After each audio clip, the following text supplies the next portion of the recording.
네, 반갑습니다. 안녕하세요. 전에 한번 뵌 적이 있는데 기억하실지 모르겠습니다. 오늘 전체 분량이 관계 회복에 대한 주제로 알고 있는데 첫 시간으로 제가 불확실한 미래를 준비하는 마음과 관계 회복에 대해서 말씀을 드리게 됐습니다. 불확실한 미래라 어떤 미래일까요? 그런데 공교롭게도 오늘 이 불확실성을 바로 경험을 여러분들 하시게 됐습니다. 왜냐하면 오늘 제가 원래 나오는 날이 아니거든요. 원래 남윤영 선생님이 나오게 됐는데 갑자기 국가에 어떤 중요한 일이 생겨가지고 선생님이 나가게 되셨어요. 그래서 제가 대타로 오늘 온 겁니다. 이 불확실성, 참 어떻게 보면 예상치 못한 이 불확실성이었는데 근데 생각해 보면 모든 미래는 다 불확실하지 않습니까?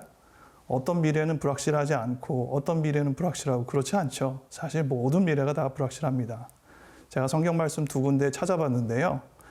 사람이 마음으로 자기의 길을 계획할지라도 그의 걸음을 인도하시는 이는 여호와시니라. 참 은혜로운 말씀이긴 하지만 약간 삐딱하게 보면 우리가 아무리 계획을 하더라도 뜻대로 안 된다는 거예요. 이거 참.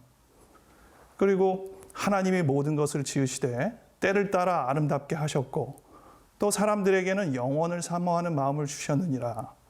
그러나 하나님이 하시는 일의 시종을 사람으로 측량할 수 없게 하셨도다. 이 말씀도 참 아름다운데 생각해 보면 하나님께서 계획하시는 일들을 우리가 알 수 없다는 겁니다. 역시 미래는 불확실하구나. 미로를 걷는 마냥 어렵습니다. 그러니까 모든 인간들은 어떻게든 이 불확실성을 해결하기 위해서 나름의 해결책을 찾죠. 제가 불확실성에 대응하는 인간의 지혜가 어떤 것들이 있나 한번 생각해 봤습니다. 여러분들도 충분히 생각하실 수 있을 텐데 첫 번째는 우리가 플랜을 잡습니다. 계획을 잡죠. 플랜 A, 플랜 B, 플랜 C 이런 말을 여러분들도 쓰실 거예요. 하나의 계획을 잡고 그 단계가 성취가 되느냐 안 되느냐에 따라서 잘 안 되면 그럼 다음 계획을 세우자 하고 플랜 B를 돌리고 그런데도 또 뜻대로 잘 안 되면 플랜 C 이렇게 동원을 합니다. 이게 뭘까? 이게 어떻게 보면 여러 경우를 미리 예상해 보는 겁니다. 그래서 하나의 길만 있는 게 아니라 다양한 길을 예상하고 그것들까지 미리 준비를 다 하는 것이죠. 우리의 선조들의 좋은 지혜가 우리에게도 여전히 이어지는 것으로 생각이 됩니다. 또 비상금 챙기시잖아요. 타이어도 예비 타이어가 있습니다. 이런 것들은 보면 비상시에 우리가 동원할 것들을 어느 정도는 비축해 놓고 있다는 것입니다. 위급한 경우에 사용하는 것들인데 이것은 내부의 자원입니다. 내가 갖고 있는 게 열이다 그러면 그 중에 하나 정도는 늘 쓰는 게 아니라 필요할 때 쓰겠다고 이렇게 보관하고 있는 것이죠. 그런데 사실 내 것이 아닌데도 불구하고 이 위급한 경우에 또 사용되는 게 있습니다. 보험. 사실 내 돈은 아니지만 어떤 위급한 상황이 되면 이 돈을 끌어다 쓸 수 있습니다. 비상연락망. 내가 하는 건 아니지만 많은 사람들이 나를 도울 수 있도록 내가 연락을 취할 수 있습니다. 이런 것도 위급한 경우에 사용하긴 하지만 사실 외부 자원이죠. 내가 직접 활용하는 자원은 아닙니다. 그런데 이 외부 자원들은 대개 월 이용료를 냅니다. 이게 어느 정도 계속 비용이 들어가는 부담을 우리가 좀 짊어져야 합니다. 어쨌든 이런 모든 것들이 우리 불확실성에 대응하는 지혜라고 할 수 있겠습니다. 제가 하나 그림을 그렸습니다. 지금 파도가 치고 거기에 배가 있어요. 이게 불확실성에 있는 우리의 모습과 비슷하지 않나 싶습니다. 사실 우리가 이 풍랑을 어떻게 할 수는 없습니다. 이 불확실성 모든 것을 우리가 해결할 수는 없어요. 하지만 최소한 우리가 이 배만큼은 지켜낼 수 있습니다. 그래서 이것은 어떤 것을 상징하는지 여러분들이 이미 금방 알 수 있을 거라고 생각합니다. 이 바다는 불확실한 미래 그리고 그런 환경을 의미합니다. 반면 배는 안전을 보장하기 위한 우리 개인과 혹은 조금 더 넓게 집단, 심지어는 사회 국가의 영역이라고 할 수 있는데 이 부분이 건강하다면 외부에 어떠한 어려움이 있더라도 어느 정도는 막아낼 수가 있습니다. 그래서 이 불확실한 미래를 준비하는 부분은 이 풍랑에 대한 이야기가 아니고 배에 대한 이야기를 하는 것이 마땅하겠다 생각을 했습니다. 그래서 이 배는 어떻게 하면 건강하고 안전할까? 저는 이 부분을 생각할 때 한 4가지가 떠오르더라고요. 여러분들도 각자 떠오르실 수 있을 텐데 제가 떠오르는 거랑 비슷한지 한번 생각해 보세요. 첫 번째는 나침반입니다. 나침반은 주변을 이렇게 둘러봐서 상황을 파악하지 못해도 어느 방향인지를 알려줍니다. 우리가 어디로 가야 되는지, 지금 어디에 있는지를 파악할 수 있는 아주 기본적인 단위입니다. 목표와 방향을 분명히 하는 것이 확실히 어려울 때 중요한 일이죠. 그리고 우리가 앞으로 일어날 미래를 기대하면서 동시에 이미 그것이 이루어졌다고 상상해 보는 것. 이 배가 출항하여서 도착하는 곳에서 평온하게 생활을 할 것들을 머릿속에 그려본다면 이 지금 상황을 훨씬 더 견디기가 쉬울 겁니다. 제가 정신과 의사로서 병원에서 진료할 때 많은 분들한테 사실 이 얘기를 해요. 지금 굉장히 어려울 때 지금 뭐 어떻게 한다고 금방 달라지지는 않거든요. 그런데 1년 후에, 2년 후에 당신이 지금 계획하고 했던 것들이 다 많이 충족이 돼서 만족스러운 그 상황을 한번 가정해 보세요. 그러면 그 상상이 오늘을 버티게 합니다. 오늘은 사실 막연하긴 하지만 그 1년 후에 어떤 모습의 상상이 지금 내가 더 열심히 해야겠다는 마음가짐을 주게 합니다. 그래서 이 나침반과 같은 효과가 상상도 담겨 있습니다. 이 상상과 관련된 아주 흥미로운 말씀이 있습니다. 히브리서에 믿음은 바라는 것들의 실상이요 보이지 않는 것들의 증거니 선진들이 이로써 증거를 얻었다 말씀했습니다. 그러니까 믿음은 그 바라는 것들이 언제 어떻게 이루어지는지 모르잖아요. 하지만 내 눈앞에 실상으로 놓이게 하는 겁니다. 보이지 않지만 그것들을 분명하게 보게 하는 겁니다. 제가 이미 말씀드린 것처럼 앞으로 일어날 일들을 미리 상상해서 현실적으로, 아주 실체적으로 여러분들이 이렇게 경험하면 그것들이 우리의 목표가 되고 그 목적이 이끄는 삶이 되는 것입니다. 두 번째는 보니까 주기적인 점검입니다. 배가 갈 때 얼마나 식량이 지금 남아있지? 지금 다른 것들은 얼마나 있나? 배는 튼튼한가? 어디 결함은 없나? 연료는 충분한가? 이런 것들을 점검하면, 그리고 정기적으로 점검하면 훨씬 이 배가 건강하고 튼튼할 것입니다.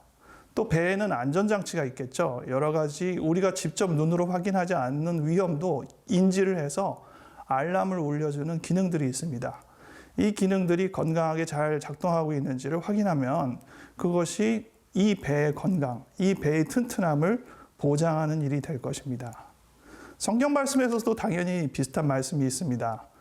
시편에 하나님이여 나를 살피사 내 마음을 아시며 나를 시험하사 내 뜻을 아옵소서. 내가 무슨 악한 행위가 있나 보시고 나를 영원한 길로 인도하소서. 아멘.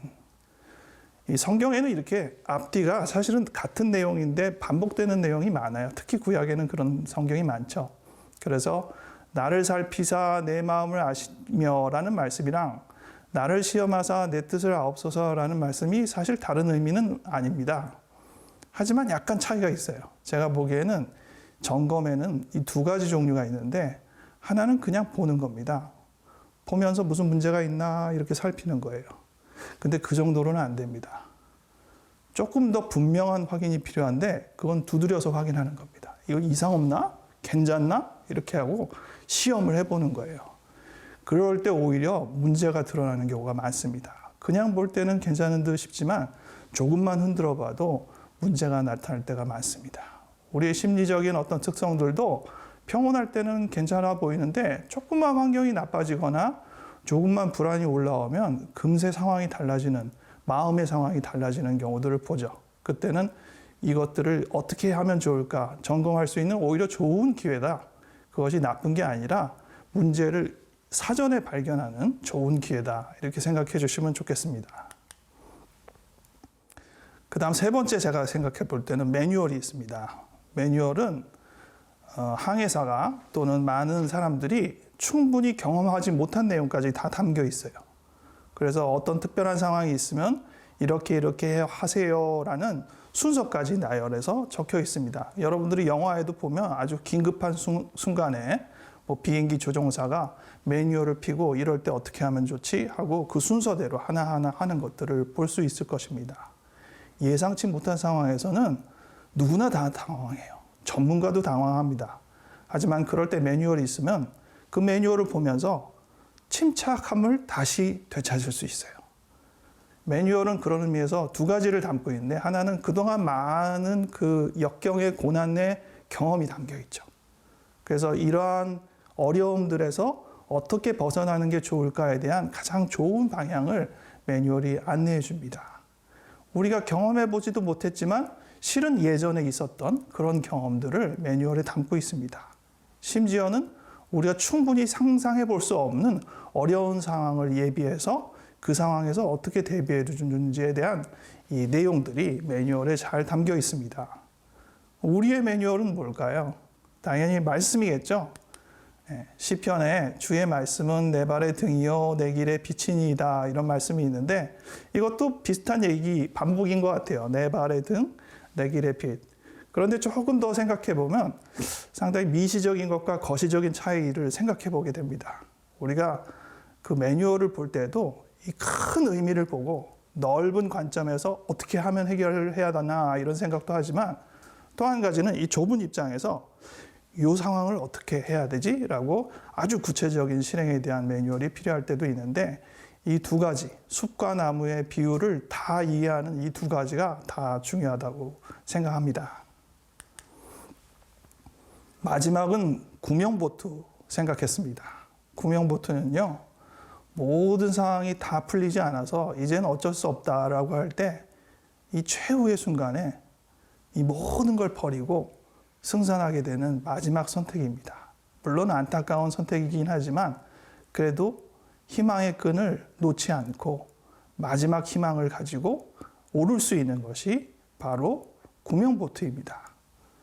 현실적으로 우리가 이 보트를 타게 될 때는 굉장히 어둡겠죠. 어떻게 될지 몰라서 더 걱정할 것입니다. 그럼에도 불구하고 아직은 희망이 있다는 그 부분을 우리가 붙잡을 수 있죠. 구명보트를 탄다는 것은 우리가 여러 가지로 내 나름대로 극복하고자 하는 많은 선택을 일단은 놔야 한다는 것입니다. 그 순간에 무언가를 붙잡고 있으면 안 돼요. 오히려 다 버려야 합니다. 그리고 내가 스스로 해결할 수 없다는 것을 인정하고 보트의 날을 맡겨야 됩니다. 이 전폭적인 의지입니다. 쉽지 않습니다. 하지만 꼭 이런 날이 옵니다. 그렇기 때문에 구명보트가 있어야죠. 구명보트가 없으면 얼마나 허탈하겠습니다. 얼마나 허탈하겠습니까? 그나마 이게 있으니까 그래도 마지막으로 한 번 더 기대해보자라는 생각을 하게 될 것입니다. 성경 말씀에 여호와는 나의 반석이시요 나의 요새시요 나를 건지시는 이시요 나의 하나님이시요 내가 그 안에 피할 나의 바위시요 나의 방패시요 나의 구원의 뿌리시요 나의 산성이시로다 말씀하고 있습니다. 이 말씀을 볼 때 피난처가 생각이 나요. 정말 아무 희망도 없을 때 그 도피성 거기에 들어가서 자기의 목숨을 부지할 수 있다는 것 정말 신라 같은 희망을 가지고 의지하는 그런 느낌인데요. 구명보트는 꼭 필요한 부분이라 생각합니다. 오늘 제가 그 불확실성에 대한 준비에 대해서 또 함께 말씀드릴 것이 오늘 중요한 주제인 관계회복에 대한 주제입니다.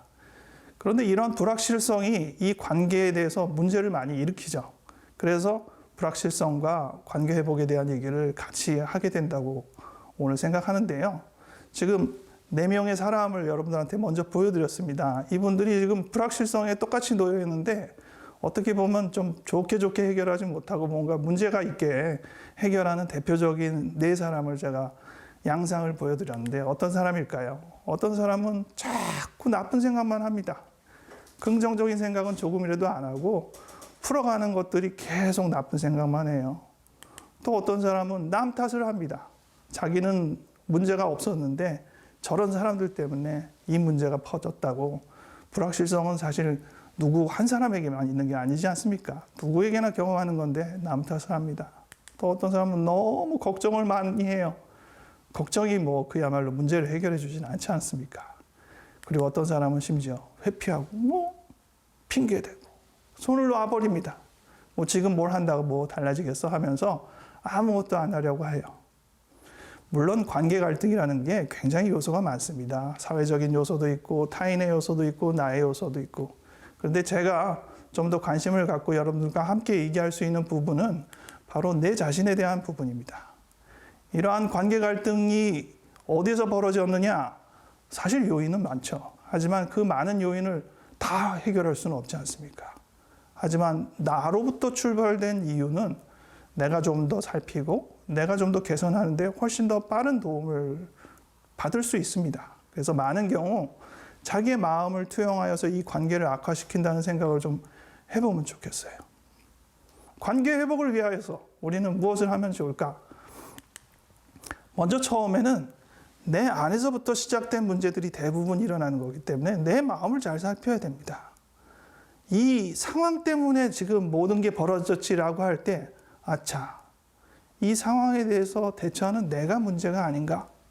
풍랑이 문제가 아니라 내 배가 안전하지 못한 그것이 더 중요한 이유가 아닌가 생각을 해봐야 하는 것입니다. 그래서 내 마음을 살피는 것은 이미 우리가 했습니다. 나에게 적절한 나침판이 있는지, 정기적인 점검은 하고 있었는지, 매뉴얼은 있었는지, 최후의 보루인 구명부트는 잘 준비가 되어 있는지 내 자신을 살펴보고 이것이 뭔가 부족하다면 채워야 합니다. 그래서 내 마음을 살피고 내가 넉넉해지면 갈등의 관계를 당연히 회복할 수가 있습니다. 그 다음은 좀 더 실제적인 부분인데요. 관계의 대부분은 결국 말로 풀어야 합니다. 내가 내 감정을 상대방한테 표현하고 말을 통하여서 내 상황을 전형적으로 잘 알려줘야 돼요. 근데 많은 사람들이 이 얘기하면 그렇게 하는데요? 이렇게 말합니다. 근데 정말 잘했을까요? 라고 생각해 보면 약간 글쎄요 이러면서 갸우뚱해집니다. 먼저 나의 표현을 살펴보세요. 내가 지금 불안하다는 내 감정을 정확하게 불안하다고 전달했나? 내가 지금 힘들다라는 내 감정을 힘들다고 전달했나? 어떤 사람은 불안하다는 감정을 분노로 전달합니다. 그리고 나는 불안하다고 했는데 이렇게 생각합니다. 어떤 사람은 힘들다는 감정을 상냥함으로 전달합니다. 어떻게 알아들어요? 근데 왜 내 불안함, 내 힘든 것을 못 알아주지? 라고 생각을 합니다. 본인이 잘못 전달하는 생각을 잘못해요. 그래서 나는 내 감정을 남들에게 정확하게 전달했나를 다시 돌아보는 게 좋고, 두 번째, 분명하게 말한 것이 있는지, 힘들면 힘들다고 해야 되는데 괜찮다라고 말한 적은 없는지, 또 제대로 전달되었는지 확인하는 게 좋아요.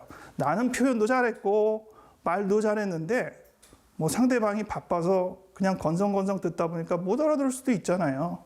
그럴 때 너무 실망할 필요는 없습니다. 그럴 수도 있지 하면서 다시 전달하면 돼요. 그 다음에 내 얘기 잘 들었어? 내가 어떤 감정을 전달한 것 같아요? 라고 확인하면 되는데 상대방이 전혀 다른 입장으로 말을 해요. 괜찮다고 얘기하신 거 아니에요? 이렇게 말하면 두 가지 생각을 해야죠. 첫 번째는 내가 전달을 혹시 잘못한 게 아닌가? 또 전달은 정확하게 했는데 상대방이 이것을 정확하게 못 알아듣는 거 아닌가? 그것을 확인할 수 있는 기회는 역시 점검을 통해서 가능합니다. 제가 이 표현을 살피고 표현하는 이 내용에 어떻게 보면 같은 내용인데요. 이 표현은 꼭 써야겠다라는 표현 세 개를 좀 묶어봤습니다. 첫 번째는 미안합니다라는 표현입니다. 우리가 상대방에게 미안함을 잘 표현하는 것이 관계 회복을 위해서 굉장히 중요합니다. 근데 오늘 이 저와 함께하는 여러분들 중에 모든 사람한테 이 부분이 통용되지는 않을 텐데 저와 비슷한 사람은 오늘 이 부분을 정말 주목해서 잘 들어주세요. 저 같은 사람이 있어요. 누군가에게 약간 미안한 느낌이 들어요. 분명해요. 내가 상대방한테 잘못했구나 라고 마음이 들어요. 근데 저는요, 미안하지 않고 화가 나요. 여러분 중에 분명히 그런 사람이 있을 거예요. 누군가한테 정말 미안하다는 생각이 드는 순간 화가 나요. 갑자기 싸늘해지면서 나는 왜 이런 식으로 내 감정을 느낄까? 이런 생각을 해봤습니다. 여러 가지 배경이 있는데요. 가장 대표적인 이유는 내가 미안하다고 누구한테 얘기하는 순간 내가 진다고 느끼는 거예요. 내가 저 사람한테 패배했다고 느끼는 거예요. 자존심이 허락하지 않는 거예요. 그러다 보니까 미안한 걸 미안함으로 표현하면 좋은데 속으로 화를 내고 있어요. 이거는 우리가 좀 고쳐야 되는 문제 아니겠습니까? 어떻게 고치나요? 사실 방법이 하나는 아닙니다. 어떻게든 고쳐야 합니다. 그런데 제가 보기에는요, 고치는 건 나중에 하시고 미안하다고 말해보세요. 그게 제일 중요합니다.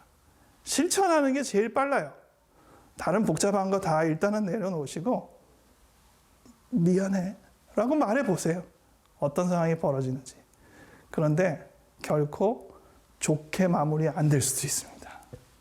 미안하다고 말했더니 상대방이 그럽니다. 뭐가 미안한데? 또는 미안하다고 말을 했으면 아예 하지 말든가 이렇게 들어오는 거예요. 그러면 속에서 열불이 나면서 내가 얼마나 어렵게 결심해가지고 미안하다고 말을 했는데 저런 식으로 답변을 해. 역시 미안함은 표현한 게 아니야! 라는 생각을 하게 되는 부류가 있습니다. 저와 같은 부류. 마음속에 여러모로 상하관계에 대한 압박이 있고 불안 수치도 있고 강박 수치도 있고 특히 그것들이 분노로 주로 표출되는 사람들이 있을 거예요. 이 얘기 들으면서 찔리는 분들 분명히 있으시죠? 네. 그래도 미안하다고 말하는 겁니다. 반응이 안 좋아서 이런 말 하면 안 되겠구나. 역시 이런 말 하면 별로 도움이 안 돼 라고 생각하는 게 아니라 이제 내가 이런 시도를 처음 하다 보니까 익숙하지 않구나. 조금이라도 안 좋게 들어오면 상처받는구나. 그럴수록 더 마음 굳게 먹고 미안하다는 표현 더 늘려야 하는구나 라고 생각해야 되는 것이지 이런 상황에서 고집 더 부리면서 역시 미안하다는 표현은 할 게 못 돼 라고 생각하는 거 아닙니다. 두 번째는요, 도와주세요 라고 표현하는 겁니다. 우리나라 사람들은 도와달라는 표현을 잘 안 해요. 패 끼치는 거를 누구보다도 싫어하는 민족이잖아요. 하지만 도움받을 때 진정으로 또 남을 도와줄 수 있다는 게 뭐 명백한 진리입니다. 그렇기 때문에 도움을 받아야 합니다. 많은 사람들이 어떻게 도움을 받아야 되는지에 대해서 구체적으로 얘기하는 걸 굉장히 민망해합니다. 그런데 사실 도와주는 사람 입장에서도 어떻게 도와줘야 되는지 잘 모르거든요. 그래서 그냥 단순히 도와주세요라고만 말할 게 아니라 어떻게 도와달라고 얘기하는 게 훨씬 좋습니다. 그래야 상대방도 잘 도와줄 수 있어요. 이 부분에 대해서 부담을 물론 느끼겠지만 조금 더 노력해 봅시다. 이게 우울증 치료에 굉장히 중요한 것으로 되어 있습니다. 우울한 사람들은 어떻게 보면 자기 스스로 문제를 다 해결할 수 없기 때문에 도움을 요청해야 합니다. 그게 당연히 맞아요. 그런데 도움은 요청하지 않고 오로지 내 스스로 해결할 테야 라고 하면서 문제를 키워요. 근데 도움도 어떻게 보면 내가 만드는 겁니다. 내가 도와달라고 요청했으니까. 떳떳해도 됩니다. 왜? 내가 도움을 받은 만큼 나도 남을 도와줄 테니까. 걱정하지 마세요. 지금 너무 상심하지 마세요. 지금은 도움을 받을 때구나 라고 생각하면 그냥 도움을 잘 받으세요. 저는 엎드려 절받기라고 표현하는데 좋습니다. 이렇게 제발 좀 도와주세요 라고 얘기를 하세요. 당연히 다 도와주지 않습니다. 일부만 도와줍니다. 그러면 어떻게 합니까? 그 다음에 고맙습니다 라고 말하는 겁니다. 사실 세 번째를 사랑합니다라고 적으려다가 약간 오글거려서 사실 사랑합니다라는 표현은 때로는 좀 너무 막연한 것 같아요. 도움을 받을 때 그 도움에 대해서 고맙다고 말하는 것. 그것은 아주 정직한 표현 아니겠습니까? 도와주세요와 고맙습니다. 이 두 표현이 서로 딱 이루어지면 우리의 관계에 정말 강력한 회복이 일어납니다. 그렇잖아요. 내가 누구를 도와줬을 때 그 사람과 가장 끈이 든든해지지 않습니까? 내 약한 모습 솔직하게 드러내면서 그 도움을 같이 또 받으면서 연결될 때 누구보다도 그 사람을 더 믿고 신뢰하게 되지 않겠습니까? 그러니 이 부분이 단순히 그냥 생각뿐으로만이 아니라 꼭 말로 표현되어서 실천이 됐으면 좋겠습니다. 마지막으로 관계에 대해서 우리가 하나님께 맡긴다는 게 무엇일까 이런 생각을 해봤어요. 어렵지 않게 풀겠습니다. 내가 하는 노력을 하지 않는 것인가? 하나님께 맡겼으니까 나는 아무것도 안 해도 되지 않나? 그게 아니죠. 정말 하나님께 맡긴다는 것은 나는 내 나름대로 최선을 다하겠습니다. 구명보트 타기 전까지는 여러 방법 다 동원해서 할 만큼 다 해보겠습니다. 하지만 그렇게 한다고 꼭 좋은 결과가 보장되는 건 아니라는 것을 알기 때문에 제가 주님께 맡깁니다. 결과는 내 뜻대로 되지 않는다는 것을 제가 인정하겠습니다. 라고 말하는 것이 하나님께 맡기는 진정한 태도가 아닌가 생각합니다. 여러분들 오늘 처음 읽었던 잠언과 전도서 말씀 한번 떠올려 보세요. 제가 처음에 좀 약간 삐딱하게 시작을 했는데 그 말씀을 완전히 뒤집어 보면 불확실성의 영역이야말로 하나님의 영역입니다. 불확실성의 영역이야말로 내가 어찌할 수 없고 하나님이 전적으로 지배하시는 영역입니다. 불확실성의 영역을 들어가는데 겁내지 마세요. 그것이 신뢰 아닙니까? 신뢰. 우리가 신앙이라고 표현하기도 하고 믿음이라고 표현하기도 하지만 사실 철자만 다를 뿐이지 신뢰잖아요. 우리는 하나님을 믿습니다. 이 불확실성의 영역이 막연할 정도만이 아니라 이 영역이 무엇보다도 하나님의 영역임을 내가 신뢰합니다. 고백한다면 이 불확실한 미래를 준비하고 또 관계를 회복하는 데 좋은 도움이 될 것입니다. 감사합니다.